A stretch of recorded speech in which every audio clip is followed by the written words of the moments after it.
أعوذ بالله من الشيطان الرجيم.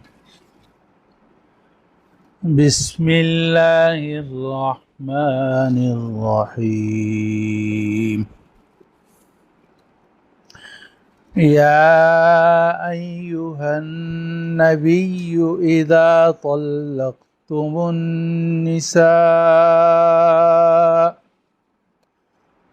فطلقوهن لعدتهن وأحصوا العدة واتقوا الله ربكم لا تخرجوهن من بيوتهن ولا يخرجن إلا أن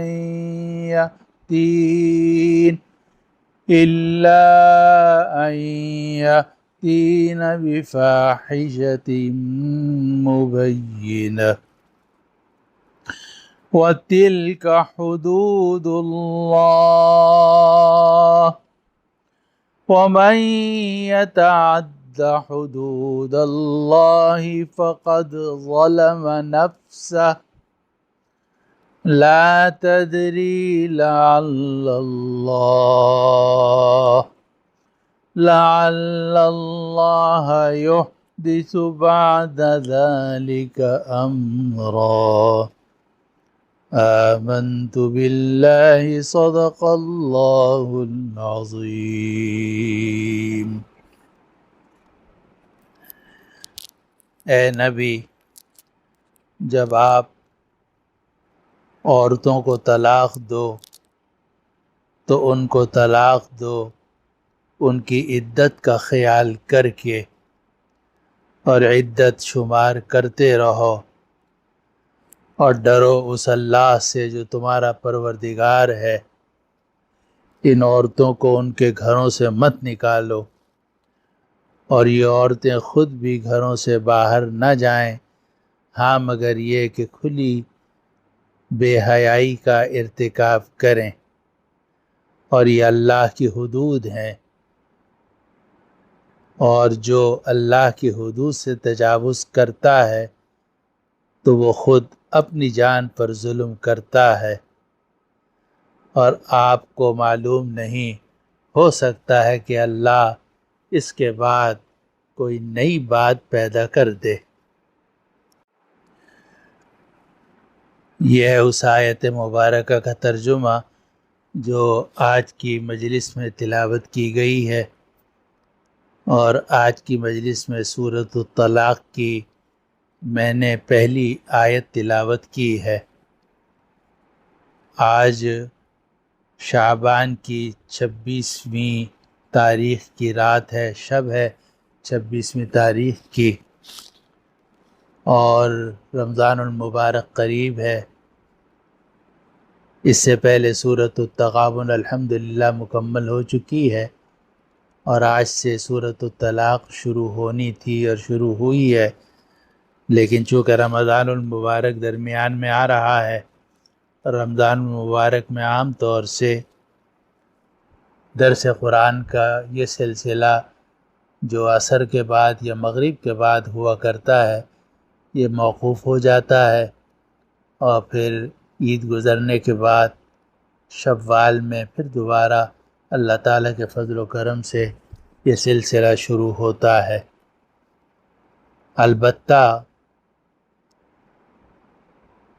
کئی سالوں سے، گزشتہ سال کو چھوڑ کر کہ گزشتہ سال کرونا کی وجہ سے دارالعلوم کراچی کی جامع مسجد میں اعتکاف نہیں ہو سکا، تو گزشتہ سال تو نہ اعتکاف ہوا نہ درس قرآن ہوا. لیکن گزشتہ سال سے پہلے سالہ سال سے یہ بھی سلسلہ جاری ہے کہ رمضان المبارک کے عشرہ اخیرہ میں جب معتکفین اعتکاف کرتے ہیں تو فجر کی نماز کے بعد درس قرآن ہوتا ہے. تو اس میں وہ درس قرآن کسی زمانے میں حضرت مولانا مفتی محمد شفیع صاحب قدس اللہ سرہ دیا کرتے تھے. پھر جب حضرت کا وصال ہو گیا تو حضرت مولانا شمس الحق صاحب رحمہ اللہ تعالی وہ درس قرآن دیتے رہے، اور جب حضرت مولانا شمس الحق صاحب رحمۃ اللہ علیہ علیل ہو گئے، بیمار ہو گئے، تو انہوں نے مجھے بلایا تھا اور یہ کہا کہ میں اب بیمار ہوں اور میری ہمت نہیں ہے کہ میں درس قرآن دے سکوں، تو تم میری جگہ درس قرآن دو۔ چنانچہ رمضان المبارک کے عشر اخیرہ میں فجر کی نماز کے بعد معتکفین کے لیے درس قرآن کا سلسلہ جاری رہا، اور اس میں الحمدللہ مختلف صورتیں درس میں بیان کی گئیں۔ انہی میں ایک رمضان المبارک میں سورۃ الطلاق بھی بیان کرنے کی مجھے توفیق ملی تھی، اور 9 دن یا 10 دن تک مسلسل سورۃ الطلاق کا درس ہوتا رہا۔ الحمدللہ کہ وہ ہمارے ایک ساتھی ہیں مولوی شفیق الرحمن صاحب، انہوں نے اسے کتابی شکل میں اب منتقل کر دیا ہے، اور اگر اللہ تعالیٰ نے توفیق عطا فرمائی تو سورۃ الطلاق کا جو وہ درس ہے مکمل 10 دن والا، وہ بھی انشاءاللہ طبع ہو جائے گا۔ اسی طرح سورۃ التغابن جو ہے اس کا درس بھی ہو چکا ہے، اور وہ بھی تقریباً 9 دن جاری رہا، لیکن وہ اعتکاف کے زمانے میں تھا، اور یہ جو اب ترتیب چل رہی ہے درس قرآن کی، اس میں بھی اللہ تعالیٰ نے دوبارہ سورۃ التغابن کا درس بیان کرنے کی توفیق عطا فرمائی۔ رمضان المبارک میں جب سورۃ التغابن کا درس ہوا تو وہ 9 دن جاری رہا، لیکن اب جو درس قرآن کا یہ سلسلہ عصر کے بعد یا مغرب کے بعد کا ہے، اس میں سورۃ التغابن 3 دروس کے اندر مکمل ہو گئی ہے۔ تو میں سمجھتا ہوں کہ یہ معتکفین کی برکت ہوتی ہے، جس کی وجہ سے اللہ تعالیٰ سینہ کھول دیتے ہیں اور بہت ساری باتیں دین کی بیان کرنے کی توفیق عطا فرما دیتے ہیں۔ اور یہ بھی اللہ تعالیٰ کا شکر احسان ہے کہ یہ عصر کے بعد یا مغرب کے بعد جو درس قرآن کا سلسلہ ہے یہ کئی سال پہلے شروع ہوا تھا، اب مجھے تاریخ یاد نہیں ہے، لیکن یہ سلسلہ شروع ہوا تھا سورۃ الکہف سے، اور سورۃ الکہف کے بعد سورہ مریم، اور آہستہ آہستہ آہستہ آہستہ یہ سلسلہ چلتا رہا، اور سورۃ الکہف سے ترتیب کے ساتھ الحمدللہ اب ہم سورۃ الطلاق تک پہنچ گئے ہیں۔ گویا سلسلہ شروع ہوا تھا 15ویں سپارے کے نصف سے، اور اب الحمدللہ 28ویں سپارے کے آخر تک اللہ تعالیٰ کے فضل و کرم سے ہم پہنچ گئے ہیں۔ اللہ تعالیٰ ایک درس بھی قبول فرما لے تو ہماری نجات ہو جائے، تو آخرت کی نجات بہت بڑی چیز ہے، اور اللہ تعالیٰ اس درس کو قبول بھی فرمائے، میری مغفرت کا ذریعہ بھی بنائے، اور اللہ تعالیٰ اس کو مخلوق خدا کے لیے، مسلمان بھائیوں کے لیے، بہنوں کے لیے فائدے کا بھی ذریعہ بنائے۔ اس مختصر پس منظر کے بعد پھر گزارش یہ ہے کہ آج میں نے سورۃ الطلاق کی صرف پہلی آیت تلاوت کی ہے، اور یہ سورۃ الطلاق قرآن مجید کی اہم ترین سورت ہے، اور اللہ سبحانہ و تعالی نے اس سورۃ الطلاق کے اکثر حصے میں طلاق ہی سے متعلق احکامات ذکر فرمائے ہیں۔ اللہ سبحانہ و تعالی نے ہمارے اس دین کو بہت جامع اور مکمل دین بنایا ہے، اور تمام شعبوں کے اندر ہمیں دین کی ہدایات دی گئی ہیں، چنانچہ عقائد بھی بیان کیے گئے ہیں، عبادات بھی ہیں، معاملات بھی ہیں، معاشرت بھی ہے، اخلاق بھی ہیں، اور زندگی کے تمام شعبوں سے متعلق اللہ سبحانہ و تعالی نے قرآن اور حدیث میں ہمیں احکام دیے ہیں، اور خود قرآن مجید نے ہمیں یہ حکم دیا ہے کہ دین میں پورے داخل ہو جاؤ، یا ایھا الذین آمنوا ادخلوا فی السلم کافہ، اے ایمان والو اسلام کے اندر پورے داخل ہو جاؤ۔ اسلام کے اندر ایسا نہیں ہوتا کہ میٹھا میٹھا ہپ اور پھیکا پھیکا تھو، کہ جو دین کی بات پسند ہے وہ لے لو اور جو دین کی بات پسند نہیں ہے اسے چھوڑ دو. یہ دین پر عمل کرنا نہیں ہے. دین لینا ہوتا ہے، پورا لینا ہوتا ہے. اسی لیے دیندار شخص وہی ہوگا جو دین کے تمام شعبوں پر عمل کرنے والا ہو. عقائد بھی اس کے صحیح ہوں، عبادات بھی اس کی صحیح ہوں، معاملات بھی اس کے صحیح ہوں، اور معاشرت بھی اس کے صحیح ہوں، اور باطنی اخلاق بھی اس کے صحیح ہوں. معاشرت کے اندر اہم ترین چیز جو ہے وہ نکاح اور طلاق سے متعلق مسائل ہیں. تو اللہ سبحانہ و تعالی نے قرآن مجید کے اندر نکاح سے اور طلاق سے متعلق بہت ساری آیات نازل فرمائیں. سورۃ البقرہ میں بھی آیات موجود ہیں، پھر سورۃ النساء میں بھی آیات موجود ہیں، پھر سورۃ النور کے اندر بھی اللہ تعالیٰ نے آیات ذکر فرمائی ہیں، اور پھر سورۃ الاحزاب میں بھی اللہ تعالیٰ نے نکاح اور طلاق اور خواتین سے متعلق احکام دیے ہیں. اور پھر یہ سورۃ الطلاق ہے، اس میں بھی اللہ سبحانہ و تعالیٰ نے طلاق سے متعلق احکام دیے ہیں. اور سورۃ النکاح کوئی نازل نہیں ہوئی، لیکن سورۃ الطلاق نازل ہوئی.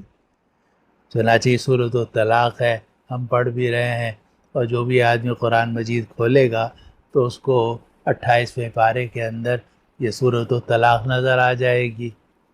اور وجہ اس کی یہ ہے کہ نکاح کے اندر تو پھر بھی لوگ کچھ احتیاط کرتے ہیں.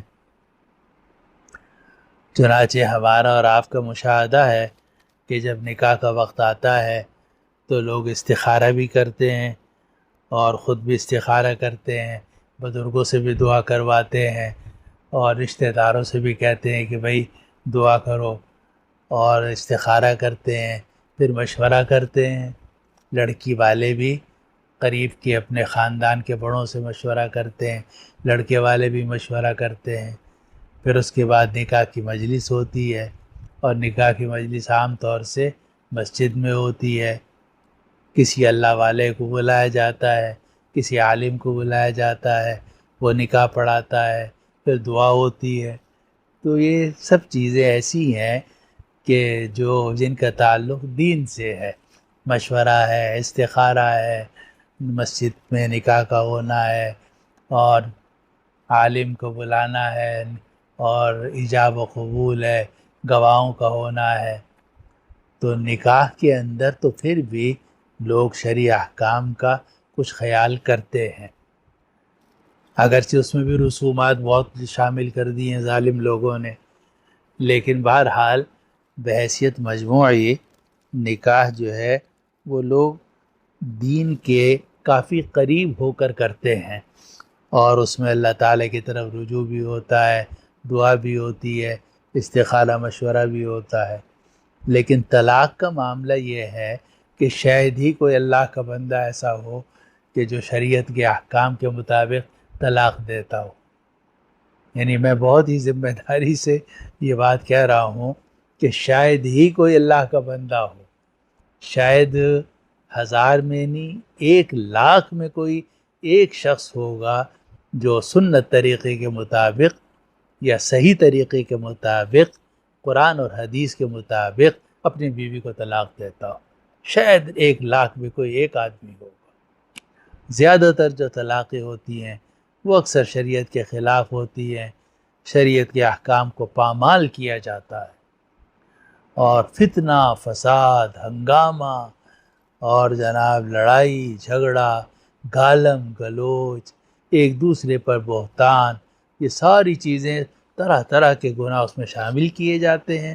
پھر اس کے بعد طلاق دی جاتی ہے، اور طلاق بھی بالکل شریعت کے احکام کے خلاف دی جاتی ہے.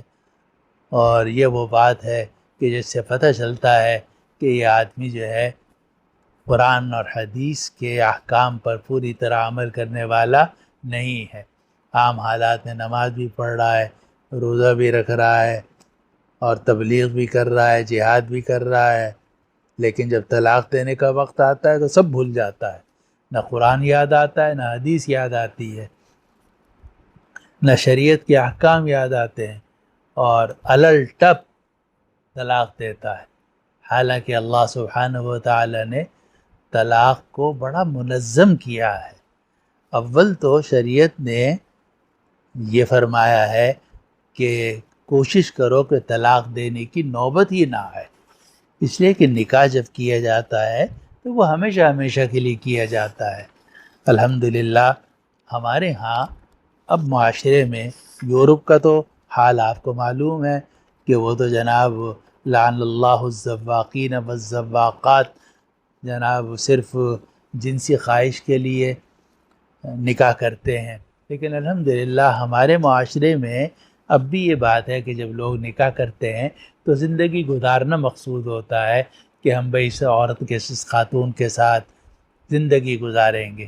لڑکی بھی سمجھتی ہے کہ میرا شوہر ہے یہ، اور مجھے ہمیشہ ہمیشہ اس کے ساتھ زندگی گزارنی ہوگی۔ تو قرآن حدیث کا بھی یہی حکم ہے کہ جب نکاح کرو تو طلاق سے بچنے کی پوری کوشش کرو۔ اور حضرت مفتی شفیع صاحب قدس اللہ سرہ نے ابو داؤد کی روایت لکھی ہے کہ نبی کریم صلی اللہ علیہ وسلم نے فرمایا تزوجوا ولا تطلقوا، کہ شادی تو کیا کرو مگر طلاق مت دیا کرو۔ تزوجوا ولا تطلقوا، شادی کرو مگر طلاق مت دو، فإن الطلاق یہتز منہ عرش الرحمن، کیونکہ طلاق سے رحمان کا عرش ہل کے رہ جاتا ہے، طلاق سے رحمان کا عرش ہل جاتا ہے۔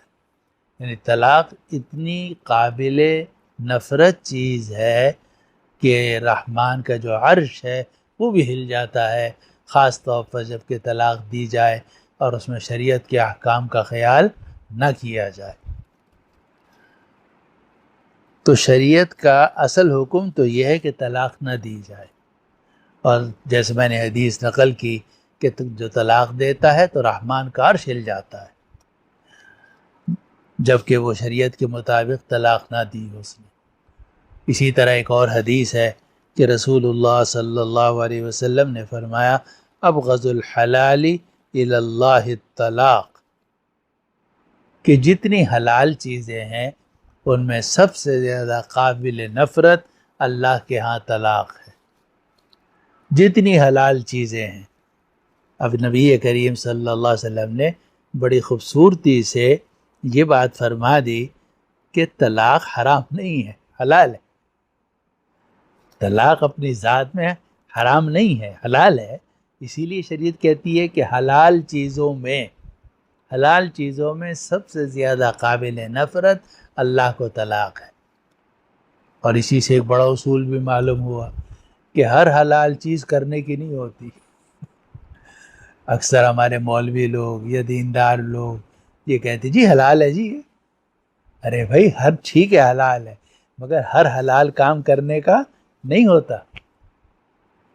اب کوئی آدمی جو ہے اپنی ناک لے کے اپنے سینے پہ لگا لے، ناک نکال کے، اور کہے جی نا یہ تو پاک ہے، میں نے حلال، ارے بھائی پاک تو یہ کوئی کرنے کا کام ہے، یہ تو تمہاری بے وقوفی کی بات ہے، اور پتہ چلتا ہے تم بہت گندے آدمی ہو، قابل نفرت ہو۔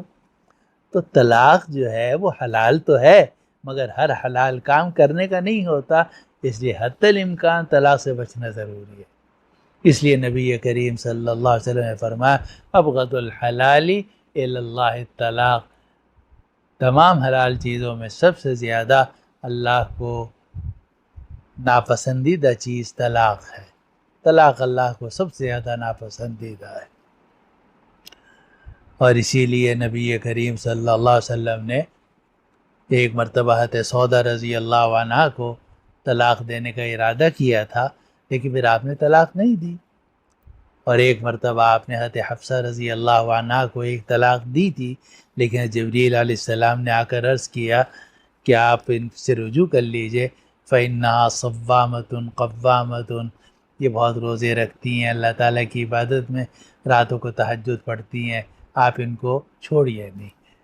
تو سفارش کی، چنانچہ نبی کریم صلی اللہ علیہ وسلم نے حضرت حفصہ کو ایک طلاق دی، لیکن پھر رجوع کر لیا۔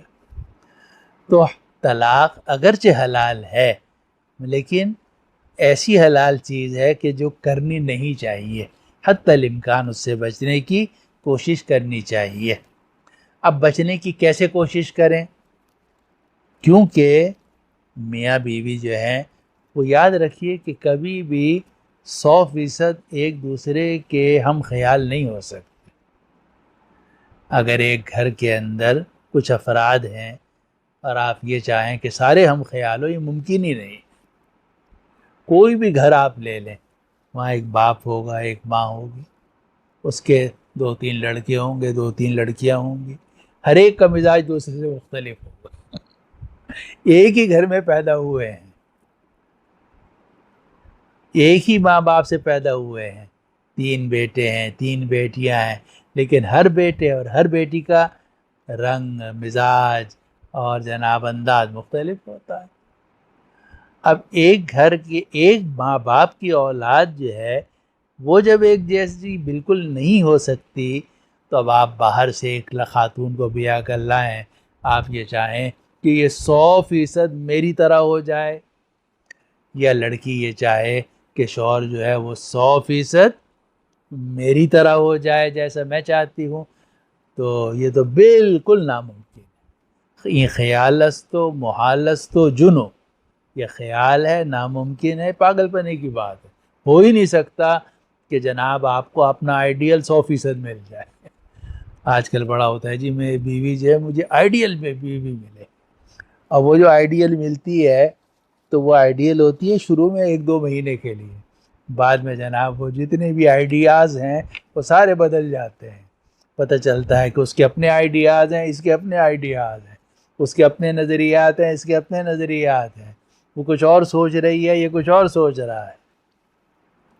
اب کیا کریں؟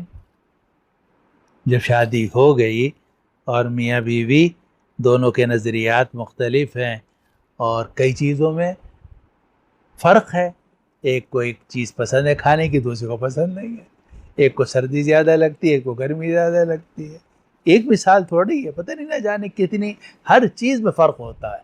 جب بہن بھائیوں میں فرق ہوتا ہے، میاں بیوی میں ہی فرق ہوتا ہے۔ اب ایک صورت تو یہ ہے کہ آپ یہ چاہیں کہ دوسرا 100% میری مرضی کے مطابق ہو جائے، تو جیسے میں نے عرض کیا کہ تو ناممکن ہے۔ نہ شوہر بیوی کی 100% مرضی کے مطابق ہو سکتا ہے، نہ بیوی شوہر کی 100% مرضی کے مطابق ہو سکتی ہے۔ اس کا تو طریقہ ہے گزارا کرنا۔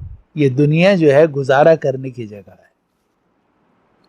اس دنیا میں گزارا کیا جاتا ہے، یہ دنیا ہمیشہ رہنے کی جگہ نہیں ہے، جگہ جی لگانے کی دنیا نہیں ہے، یہ عبرت کی جا تماشا نہیں ہے۔ ہم یہاں آئے ہیں، پہلے ہمارے ساتھ بہن بھائی تھے، ان کے ساتھ گزارا کیا، پھر بہن بھائی چلے گئے، بیوی بچے آ گئے، ان کے ساتھ گزارا کر رہے ہیں، اور گزارا وہاں بھی گزارا کرنا پڑتا تھا، یہاں بھی گزارا کر رہے ہیں۔ اگر ہم وہاں ہر وقت ہر بھائی سے ہر بہن سے لڑتے رہتے تو گھر تباہ ہو جاتا۔ اس طرح یہاں بھی اگر آپ اپنی بیوی سے، ہر بیٹے سے، ہر بیٹی سے لڑتے رہیں گے تو گھر تباہ ہو جائے گا آپ کا۔ گزارا کرنا پڑتا ہے۔ گزارا کس طریقے سے؟ کہ جہاں تک ہو سکے نبھانے کی کوشش کی جائے، جس حد تک آپ نے۔ اور دوسرا یہ کہ دوسرے کو یا سامنے جو آدمی ہے تو اس کو 100% اپنی مرضی کے مطابق ڈھالنے کی کبھی کوشش نہ کی جائے۔ کبھی آپ یہ کوشش نہ کریں کہ جو سامنے آدمی ہے، چاہے وہ بیوی ہے، چاہے وہ میرے بچے ہیں، وہ 100% میری مرضی کے مطابق ڈھل جائے۔ یہ ممکن نہیں ہے۔ آپ یہ خیال دل سے نکال دو، بس یہ سمجھو کہ مجھے یہاں گزارا کرنا ہے، اس طرح گزارا کرنا ہے کہ اللہ بھی راضی رہے اور گھر بھی چلتا رہے، اور میں بچوں کی پرورش کر لوں، بس اس کی کوشش کرو۔ تو اس لیے قرآن اور حدیث کا حکم یہ ہے کہ نکاح کو نبھانے کی کوشش کرنی چاہیے۔ شادی کو ختم کرنے یا شادی کو ختم کر کے طلاق دینے کی کوشش نہیں کرنی چاہیے، بلکہ نبھانے کی کوشش کرنی چاہیے۔ اب اس میں درگزر کرنا پڑتا ہے۔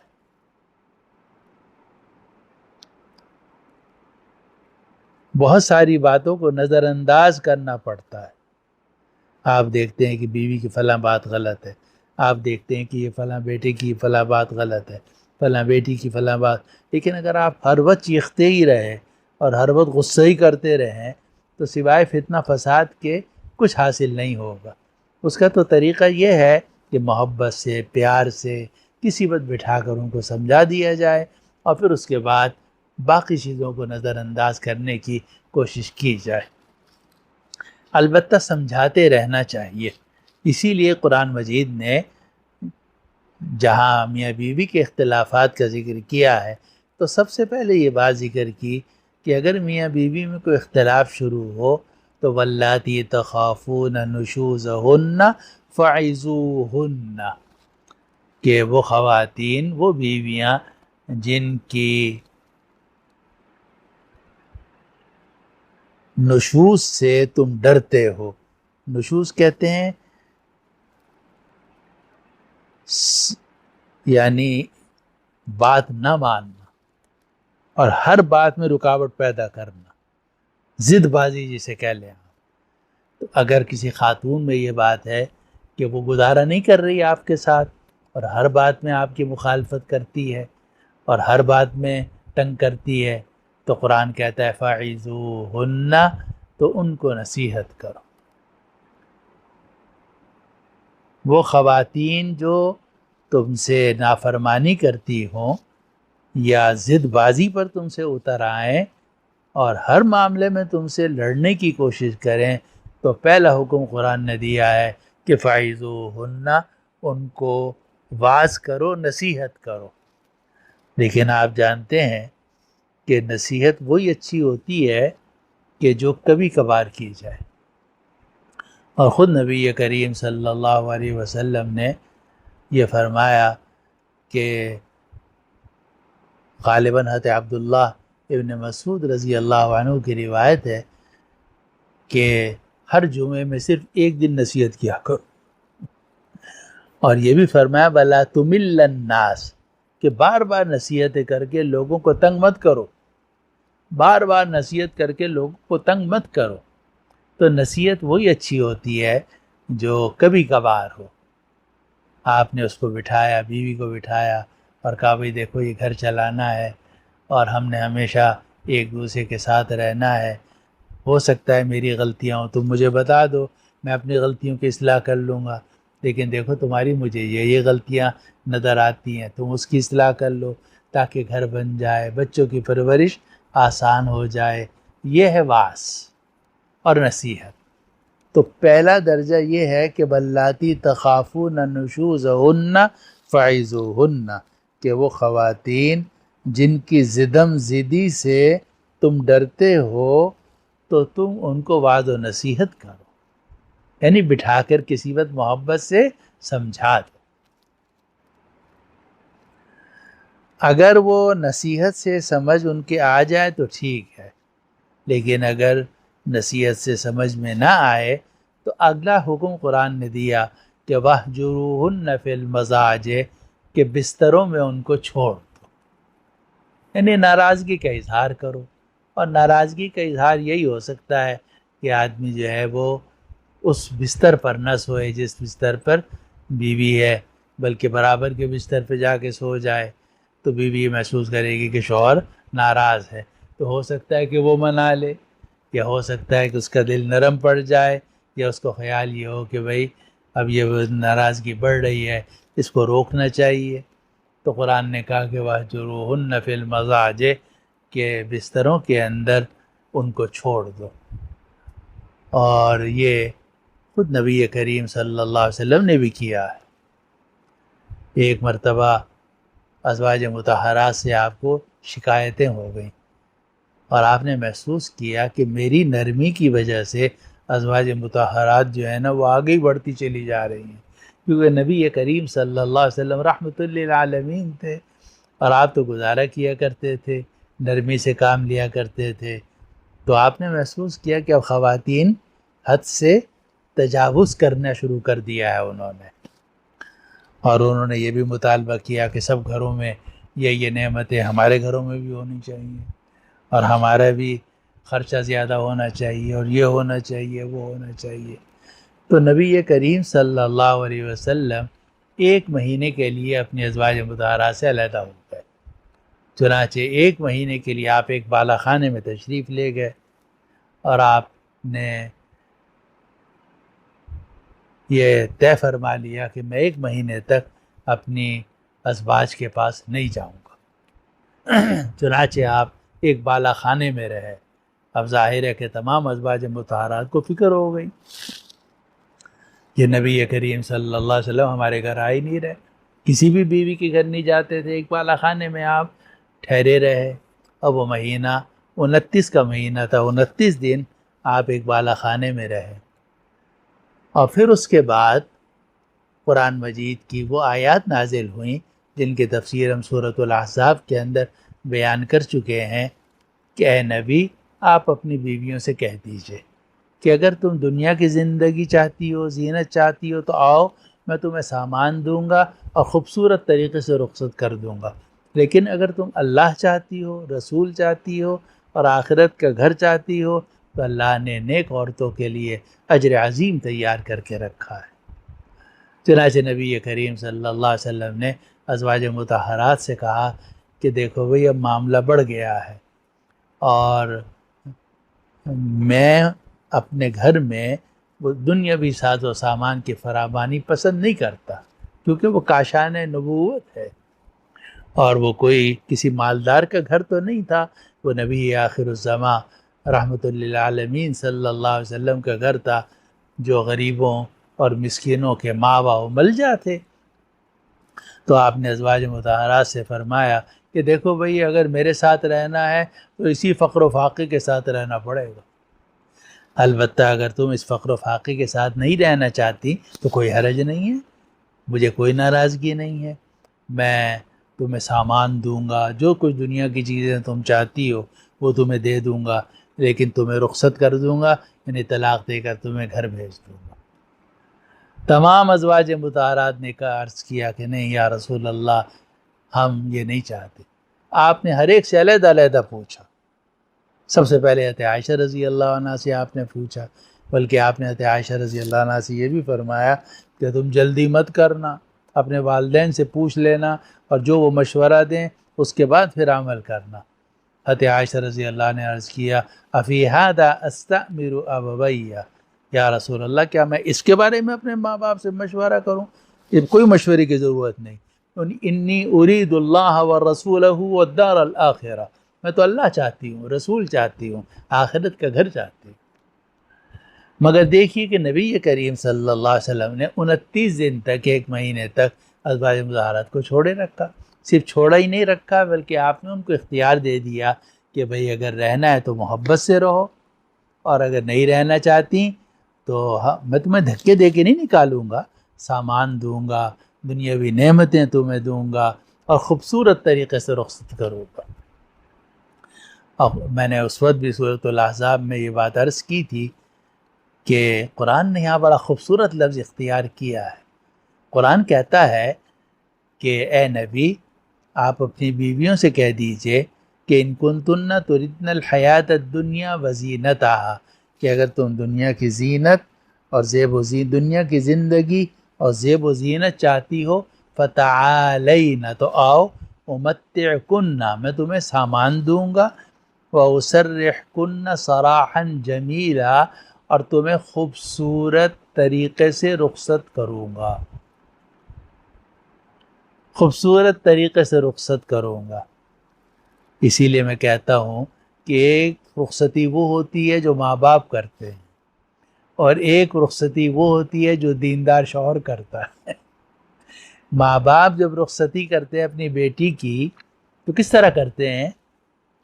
وہ بیٹی کو تحفے دیتے ہیں، جہیز دیتے ہیں، اور پھر سر پہ ہاتھ رکھتے ہیں، دعائیں دیتے ہیں، اور پھر رخصت کر کے بھیج دیتے ہیں کس کے گھر؟ شوہر کے گھر۔ اب یہ آ گئی شوہر کے گھر، اور شوہر کے گھر جو آ رہی ہے مگر لڑ رہی ہے مسلسل، اور شوہر کو بھی ستا رکھا ہے، اور شوہر نے فرض کرو اسے ستا رکھا ہے، اب کسی بھی طریقے سے بات نہیں بن رہی، تو نبی کریم صلی اللہ علیہ وسلم کو اللہ تعالیٰ نے فرمایا کہ آپ ان خواتین سے یہ کہہ دیجئے کہ میں تمہیں خوبصورت طریقے سے رخصت کروں گا، یعنی رخصتی کروں گا تمہاری، جس طرح ماں باپ نے تمہاری رخصتی کی تھی اس طرح میں رخصتی کروں گا، تمہیں سامان دوں گا، تحفہ دوں گا، تمہیں تمہارے گھر تک پہنچا کے آؤں گا، اور لیکن پھر تم یہاں نہیں رہ سکتے۔ تو یہ بھی طریقہ ہے، اور یہ سنت کے مطابق ہے کہ آپ بیوی کو بٹھا کر سمجھا لیں کہ بھئی دیکھو میں کوشش کر رہا ہوں کہ گھر آباد رہے اور تم مانتی نہیں ہو، اور یہ مجھے شکایت ہے، یہ تو ٹھیک کر لو اس کو، اور اگر تم میرے ساتھ نہیں رہنا چاہتی تو تم ٹھیک ہے، میں پھر تمہارا مہر تمہیں دے دوں گا، تمہارا جہیز کا سامان تم لے لو سارا اپنا، بلکہ میں تمہیں تھوڑا سا تحفہ بھی اور دوں گا، اور تمہیں گھر تک رخصتی بھی کروا کے آؤں گا۔ اگر شریف عورت ہوگی اور وہ شوہر کی یہ بات سنے گی تو آپ اندازہ کیجئے کہ اس کا دل پگھل جائے گا، نہیں پگھل جائے گا، پگھل جائے گا، اس لیے کہ عورت بہرحال طلاق کو پسند نہیں کرتی، چاہے کتنی ہی وہ خود سر عورت ہو۔ عام طور سے 99.99% عورتیں کبھی طلاق کو پسند نہیں کرتی، کیونکہ اس کے بعد کے مسائل ان کے لیے زیادہ خطرناک ہوتے ہیں۔ تو اس لیے اگر شوہر یہ کہے کہ بھئی رہنا ہے تو طریقے سے رہو، محبت سے رہو، ہمدردی کے ساتھ رہو، ایک دوسرے کی دلداری کے ساتھ رہو، لیکن اگر نہیں رہ سکتے تو پھر ہم علیحدہ ہو جاتے ہیں۔ تو یہ بھی طریقہ ہے کس کا؟ قرآن مجید کا، اور یہ وہ طریقہ ہے جسے نبی کریم صلی اللہ علیہ وسلم نے اختیار فرمایا۔ تو بہرحال بات یہ چل رہی ہے کہ کوشش کرنی چاہیے نبھانے کی، اور اس نبھانے کے لیے قرآن مجید نے ایک تو یہ فرمایا کہ فَعِظُوهُنَّ، ان کو واعظ و نصیحت کرو، پھر آگے فرمایا وَاهْجُرُوهُنَّ فِي الْمَضَاجِعِ، کہ بستروں میں ان کو چھوڑ دو، جیسے نبی کریم صلی اللہ علیہ وسلم نے 29 دن تک چھوڑے رکھا۔ آگے قرآن مجید نے یہ بھی فرمایا وَاضْرِبُوهُنَّ، کہ ان کو ایک دو ہاتھ بھی لگا دو، لیکن یہ ایک دو ہاتھ لگانا صرف اجازت کے درجے میں ہے، لیکن سنت نہیں ہے، اور اسی لیے نبی کریم صلی اللہ علیہ وسلم نے ساری عمر ازواج مطہرات میں سے کسی پر ہاتھ نہیں اٹھایا، نہ آپ نے کبھی غلام کو مارا، نہ کسی بچے کو مارا، نہ کسی بیوی کو مارا، کسی خاتون پر نہیں، کسی پر آپ نے ہاتھ نہیں اٹھایا۔ اسی لیے علماء نے فرمایا کہ مارنے کی قرآن نے اگرچہ اجازت دی ہے، مگر مارنا سنت کے مطابق نہیں ہے، اور نبی کریم صلی اللہ علیہ وسلم نے زندگی بھر کبھی نہیں مارا، بلکہ آپ نے ایک حدیث میں فرمایا کہ جو لوگ اپنی بیویوں کو مارتے ہیں لیس اولئک بخیارکم، وہ تمہارے اچھے لوگ نہیں۔ جو اچھا اور شریف آدمی ہے وہ اپنی بیوی پر ہاتھ نہیں اٹھاتا، بیوی کمزور ہے، وہ آپ سے لڑ نہیں سکتی، آپ کیوں اس کے اوپر ہاتھ اٹھاتے ہو؟ اب سوال یہ ہے کہ جب ہاتھ نہیں اٹھانا چاہیے تو قرآن نے کیوں اجازت دی؟ سب کے ذہن میں سوال ہوگا کہ کیوں اجازت دی؟ تو یہ اجازت ہے روب رکھنے کے لیے۔ شریعت نے ماں باپ کو یہ اجازت دی ہے کہ وہ اپنی اولاد کو ایک دو ہاتھ لگا دیا کرے۔ اب بچہ ہے نہیں پڑھ رہا، تو ماں جو ہے اگر اپنے بچے کے کندھے کے اوپر ایک تھپڑ زور سے مار دے، بشرطے کہ نشان نہ پڑے، یہ بھی شریعت نے لکھا ہے، تو اجازت ہے۔ باپ جو ہے زور سے ڈانٹ دیتا ہے بچے کو کہ پڑھنے کیوں نہیں جا رہے، ٹیچر آئے ہوئے ہیں تم کیوں اپنا ان کے پاس نہیں جا رہے، استاد آئے ہوئے ہیں تم کیوں نہیں پڑھ رہے۔ اسی طرح غلام ہے، اس کو آپ تھوڑی بہت سزا دے دیتے ہیں، تو جو بڑا آدمی ہے اس کے لیے اپنے ماتحت کو تھوڑی بہت سزا دینے کی گنجائش ہے۔ مجھے یاد ہے ایک مرتبہ امتحان ہو رہا تھا جامعہ دارالعلوم کراچی میں، دورے کا امتحان تھا، تو جامعہ دارالعلوم کراچی کے لائبریری کے نیچے جو بڑا ہال ہے تو وہاں امتحان گاہ بنی ہوئی تھی، اس وقت تک یہاں کتابیں رکھی ہوئی نہیں تھی۔ تو ایک طالب علم لیٹ آیا، سب آ چکے تھے، وہ طالب علم آیا تو تقریباً 10-15 منٹ لیٹ تھا وہ. تو ہمارے بزرگ تھے حضرت مولانا صاحبان محمود صاحب رحمۃ اللہ علیہ، وہ کھڑے ہوئے تھے دروازے کے اوپر.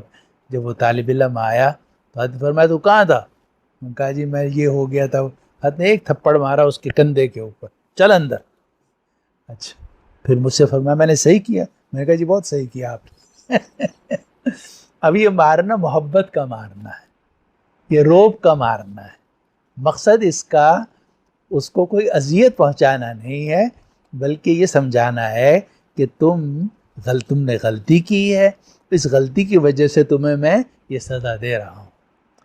تو بسا اوقات ماں اپنے بچے کے لیے اپنے بچے کو مارنا ضروری ہو جاتا ہے. ہر ماں اپنے بچے کو کبھی نہ کبھی ضرور مارتی ہے. یہ ہو نہیں سکتا کہ کوئی ماں ہو اور اپنے بچے کو نہ مارے. دیکھی کوئی ماں آپ نے ایسی؟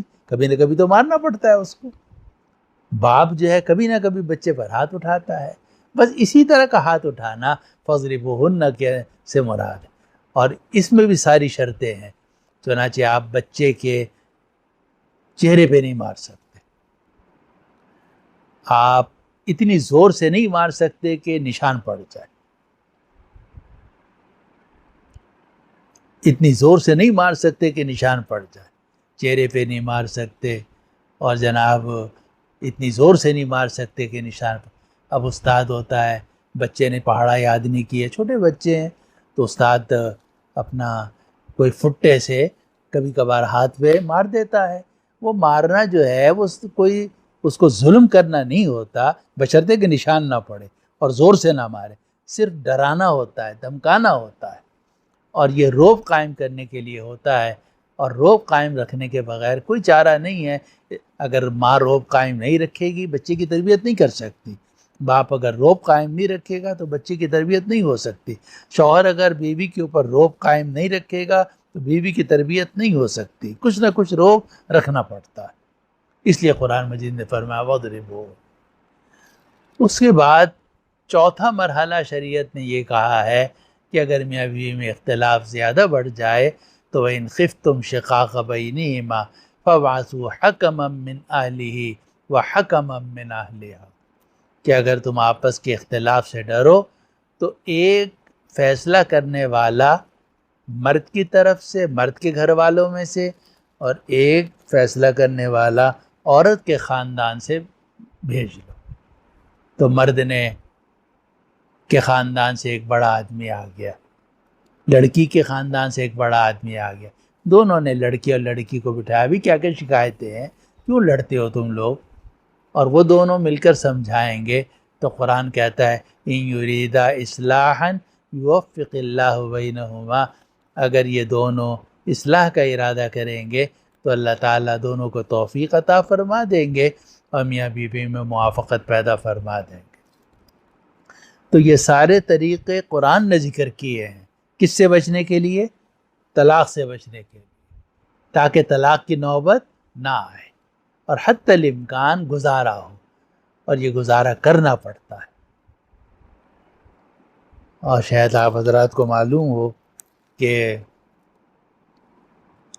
سیدنا حضرت نوح علیہ السلام کی بیوی کافر تھی، اور سیدنا حضرت لوط علیہ السلام کی بیوی کافر تھی، اور قرآن مجید نے اس کو ذکر کیا ہے. ضرب اللہ مثلا للذین کفروا امرأۃ نوح وامرأۃ لوط كانتا تحت عبدین من عبادنا صالحین فخانتاهما فلم یغنیا عنہما من اللہ شیئا وقیل ادخلا النار مع الداخلین. اب میں ساتھیوں سے یہ کہتا ہوں کہ دیکھو حضرت نوح علیہ السلام نے ساری عمر کافر بیوی ساتھ گزارا کیا ہے. سیدنا لوط علیہ السلام نے ساری عمر کافر بیوی کے ساتھ گزارا کیا ہے. اب آج کل کا دیندار آدمی کیسے کہہ سکتا ہے کہ میں اس خراب عورت کے ساتھ گزارا نہیں کر سکتا؟ اگر کافر عورت کے ساتھ گزارا ہو سکتا ہے تو جو مسلمان عورت ہے اس کے ساتھ بھی گزارا ہو سکتا ہے. ہاں کوئی خوفناک بات پیش آ جائے، ایسی خوفناک بات پیش آ جائے کہ جس کے بعد رکھنا ممکن نہ رہے تو علیحدہ بات ہے. لیکن اگر آدمی گزارا کرنا چاہے تو فاسق بیوی کے ساتھ بھی گزارا کر سکتا ہے. فاسق شوہر کے ساتھ بھی گزارا کر سکتا ہے، بلکہ کافر بیوی کے ساتھ بھی گزارا کر سکتا ہے۔ اب ظاہر ہے کہ حضرت نوح علیہ السلام نے اور حضرت لوط علیہ السلام نے ساری عمر اپنی ان دونوں بیویوں کو حق ادا کیا ہوگا یا نہیں کیا ہوگا؟ کیا ہوگا، کھلایا بھی، پلایا بھی، ان کے ساتھ زندگی بھی گزاری، لیکن قرآن یہ کہتا ہے کہ دونوں جہنم میں جائیں گے۔ وَقِيلَ ادْخُلُوا النَّارَ مَعَ الدَّاخِلِينَ، جہنم میں جائیں گے۔ لیکن دنیا میں سیدنا نوح علیہ السلام نے بھی اپنی کافر بیوی کے ساتھ گزارا کیا، حضرت لوط علیہ السلام نے بھی اپنی کافر بیوی کے ساتھ گزارا کیا۔ معلوم ہے کہ حتی الامکان آدمی کو گزارا کرنا چاہیے، اور یہ دنیا گزارا کرنے کی جگہ ہے، یہ آئیڈیل نہیں ہے جگہ، آئیڈیل جنت ہے۔ وہاں جائیں گے تو وہاں سب کام ہماری مرضی کے مطابق ہوں گے، لیکن یہ جو دنیا ہے اس میں سب کام آپ کی مرضی کے مطابق یا میری مرضی کے مطابق نہیں ہوں گے۔ بیوی ہے، بچے ہیں، خادم ہیں، اور دائیں ہیں، بائیں ہیں، کچھ کام وہ ہماری مرضی کے مطابق کریں گے، کچھ ہماری مرضی کے خلاف کریں گے۔ جو مرضی کے مطابق کریں گے شکر ادا کرو اللہ تعالیٰ کا، جو مرضی کے خلاف کریں صبر کرو، اسی طرح گزارا کرنا پڑتا ہے۔ اور یہ گزارا کرنے کی عادت انسان سیکھ لے تو پھر زندگی آسان ہو جاتی ہے۔ تو قرآن حدیث سے ہمیں یہ بات معلوم ہوتی ہے کہ حتی الامکان نکاح کے رشتے کو باقی رکھنے کی ہر ممکن کوشش کرنی چاہیے، اور کوشش کرنی چاہیے کہ طلاق کی نوبت نہ آئے اور گزارا کیا جائے۔ البتہ جہاں شدید مجبوری ہو جائے تو وہاں طلاق دے سکتے ہیں، جیسا کہ صحیح بخاری کی روایت میں آتا ہے کہ نبی کریم صلی اللہ علیہ وسلم نے ایک خاتون سے شادی کی، اور وہ خاتون امرأہ جونیہ تھی۔ جب آپ اس کے قریب پہنچے تو اس نے بہت سخت جملہ کہہ دیا، اس نے کہا اعوذ باللہ منک، میں آپ سے اللہ کی پناہ میں آتی ہوں۔ آپ نے فرمایا تم نے ایک بڑی ذات کی پناہ حاصل کی ہے، میں تمہیں اللہ کی پناہ میں دیتا ہوں۔ چنانچہ آپ نے ان کو اسی وقت میں ایک طلاق دے دی، اور آپ نے حضرت ابو سعید ساعدی رضی اللہ عنہ سے فرمایا کہ ان کو جوڑا دو اور ان کو ان کے گھر تک رخصت کر کے آؤ۔ جوڑا بھی تحفے میں دیا اور رخصتی کے موقع پر ان کو گھر تک بھی پہنچایا، لیکن اتنے سخت جملے کے بعد آپ نے ان کو زبردستی اپنے پاس رکھنا پسند نہیں کیا۔ اور یہ بھی ایک حقیقت ہے کہ آپ زبردستی اپنی بیوی کو اپنے پاس نہیں رکھ سکتے۔ بیوی کوئی جانور تو نہیں ہے کہ آپ تالا لگا کے اس کو اپنے گھر میں بند کر لیں۔ ظاہر ہے کہ بیوی تو بیوی ہے، انسان ہے، تو وہ خوشی سے آپ کے ساتھ رہے تو سو بسم اللہ، اور خوشی سے نہ رہے پھر طلاق دینی پڑتی ہے۔ مگر طلاق کا ایک طریقہ ہے، وہ طریقہ سورۃ الطلاق میں سکھایا گیا ہے، اور وہ انشاءاللہ تعالی اگلے درس میں بیان کروں گا۔ اس وقت تو یہ تمہیدی کلمات بیان کر دیے، اور اس کا مقصد یہ ہے کہ نکاح جو ہے وہ ہمیشہ ہمیشہ زندگی گزارنے کے لیے ہوتا ہے، اور حتی الامکان طلاق سے بچنے کی پوری کوشش کرنی چاہیے۔ اور طلاق دی جائے تو رحمان کا عرش ہل کے رہ جاتا ہے، اور تمام حلال چیزوں میں سب سے زیادہ قابل نفرت اللہ کو طلاق ہے۔ اس لیے بیوی کو چاہیے کہ شوہر کے ساتھ گزارا کرے، اور شوہر کو چاہیے کہ بیوی کے ساتھ گزارا کرے جس حد تک ممکن ہو۔ لیکن جب ممکن نہ رہے اور طلاق کی نوبت آئے تو پھر شریعت کے احکام کے مطابق طلاق دینی چاہیے، جس کا ذکر انشاءاللہ تعالی اس سورۃ الطلاق میں آئے گا۔ اگر زندگی رہی اور اللہ تعالیٰ نے توفیق عطا فرمائی تو انشاءاللہ اس کی تفصیل اگلے درس میں بیان کی جائے گی۔ وآخر دعوانا ان الحمد للہ رب العالمین، وصلی اللہ وسلم وبارک علی حبیبنا وسیدنا وشفیعنا ومولانا محمد وعلی آلہ واصحابہ اجمعین برحمتک یا ارحم الراحمین، وصلی اللہ علی النبی الکریم وسلام علی المرسلین والحمد للہ رب العالمین برحمتک یا ارحم الراحمین۔